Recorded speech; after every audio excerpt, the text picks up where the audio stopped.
والوالدات یرضعن اولادہن حولین کاملین، مائیں دودھ پلائے گی بچوں کو 2 سال پورا، 2 سال پورا کرے، 2 سال کا تب پورا کرے کہ ایسا نہ ہو کہ 1 سال میں 2 دے دے۔ بعض عورتیں بکری کی نسل دیکھتی، بکری سال میں 2 دفعہ بھی آتی۔ عورت کے لیے تو طریقہ یہ ہے کہ 2 سال بچے کو دودھ پلائے، اگلے سال حمل ٹھہرے، 3 سال وقفہ بیچ میں ہو جائے گا، بچے 5-6 ہوں گے تو سب کام کے ہوں گے، اور یہ 10-20 یہ ریوڑ کا گیوڑ کسی کام کا نہیں، سوائے شور شرابے کا اور کچھ نہیں ہو سکتا۔ ایک ہو لیکن لائے کو فائر۔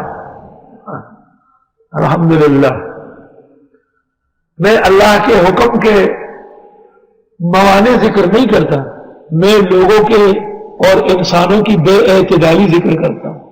جو مجھ سے آ کے کہتا تعویذ دے، یہ کہ تو ذرا احتیاط کرنا، بچے کو دودھ نہیں پلاتی عورت، وہ بہانے بناتی ہے دودھ کم ہے، مجھے کھجلی ہو رہی ہے، میں تنگ ہو رہی ہوں، خراب پلی بڑی ہے، گندی پلی بڑی ہے۔ اللہ تعالیٰ نے چھاتی میں دودھ پیدا کیا ہے اور یہ نہیں پلاتی، جب نہیں پلاتی تو دودھ ختم ہو جاتا۔ یہ پلاتے ہیں دانش کمپنی کا بنا ہوا، کیا نام ہے اس کا، نیڈو کیا ہوتا ہے۔ ایک عورت نے بچے کو کہا کہ میں دودھ نہیں بخشوں گی، اس نے کہا کون سا دودھ؟ کہا میرا، کہا تیرے دودھ تو تیرے اندر ہوگا، میں نے تو دانش کمپنی کا نیڈو پیا ہے جو باہر سے افریقہ سے بن گیا ہے، تم نے مجھے دودھ کب پلایا ہے؟ پرایا گائے کا دودھ نہیں بخش رہی۔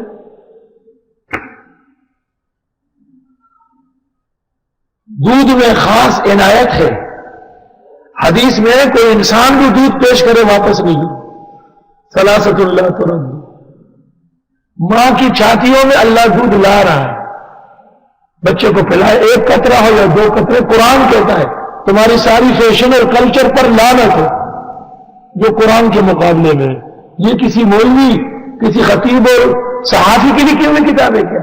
یہ تو وحی اعظم ہے، اور قرآن کہتے والوالدات یرضعن، مائیں دودھ پلائیں اولادہن، اپنے بچوں کو، حولین کاملین، 2 سال پورے،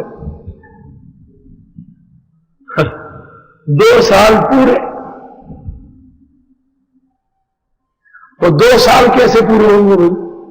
2 سال تک تو دودھ پیا اور یکدم چھوڑا رہے مر جائے گا، تو امام اعظم نے سورۃ احقاف کی آیت ساتھ ملائی، وحملہ وفصالہ 30 شہرا، 30 مہینے پورے کرو تب 2 سال پورے ہوں گے، تتمیماً و تکمیلاً للمدت المنصوصہ۔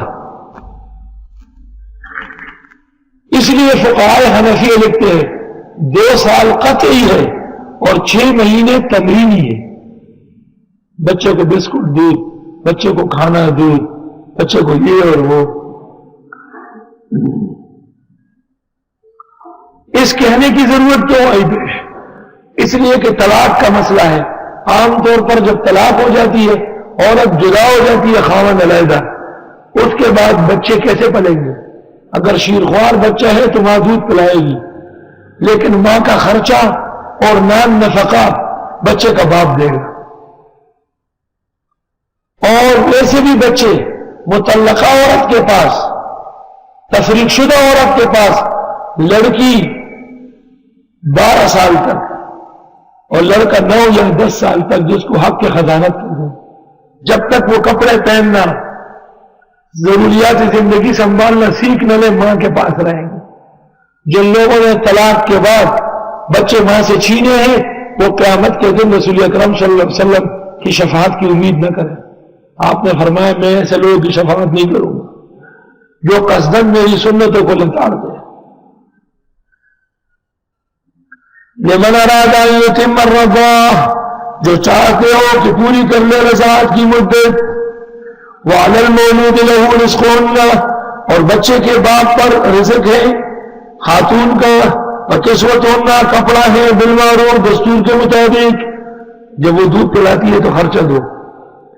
لا تکلف نفسا الا وسعہا، پابند نہیں کیا جاتا انسان کو مگر جتنا اس سے ہو سکتا ہو۔ خاتون واقعی بیمار ہے، دودھ ختم، خاوند کمزور ہے، نفقہ کمزور دے گا، لا تضار والدۃ بولدہا، تکلیف نہ دی جائے ماں کو بچے کے ساتھ کہ وہ پلانا چاہتی ہے اور یہ نہیں پینے دے رہا، ولا مولود لہ بولدہ، نہ باپ کو بچے کی وجہ سے کہ وہ پلانا چاہتے ہیں لیکن یہ نہیں مان رہی، وعلی الوارث مثل ذلک، اور بچے کا وارث بھی یہ نفقہ دے گا، فإن أرادا فصالا، اگر دونوں کا ارادہ ہوا دودھ چھوڑانا، ان تراض منہما، راضی خوشی سے آپس میں، وتشاور، مشورہ بھی ہو گیا، فلا جناح علیہما، کوئی وبال نہیں ہے ان دونوں پر۔ پلایا اب اور دودھ نہیں ہے، پلایا بیماری ہو گئی، پلایا خطرے پیدا ہو گئے، ٹھیک ہے، کوئی شرعی، طبی، طبعی، بشری ایک پیدا ہو گیا تو اجازت ہے۔ وَإِنْ أَرَدْتُمْ أَنْ تَسْتَرْضِعُوا أَوْلَادَكُمْ، اگر تمہارا ارادہ ہوا کہ دودھ پلائے کسی اور سے اپنے بچوں کو، ماں کا دودھ ٹھیک نہیں ہے کسی اور خاتون سے پلاتے ہیں، فَلَا جُنَاحَ عَلَيْكُمْ، کوئی وبال نہیں ہے تم پر، اِذَا سَلَّمْتُمْ مَا آتَيْتُمْ بِالْمَعْرُوفِ، جب حوالے کرے وہ جو تم کو دینا تھا دستور کے مطابق، ماں کا حق اس کو دو، دایا کا حق اس کو دو۔ وَاتَّقُوا اللَّهَ، اللہ سے ڈرو، وَاعْلَمُوا، جان لو، أَنَّ اللَّهَ بِمَا تَعْمَلُونَ بَصِيرٌ، بے شک اللہ جو کچھ تم کرتے ہو دیکھ رہے ہیں۔ مسئلہ رات کا مکمل ہو گیا۔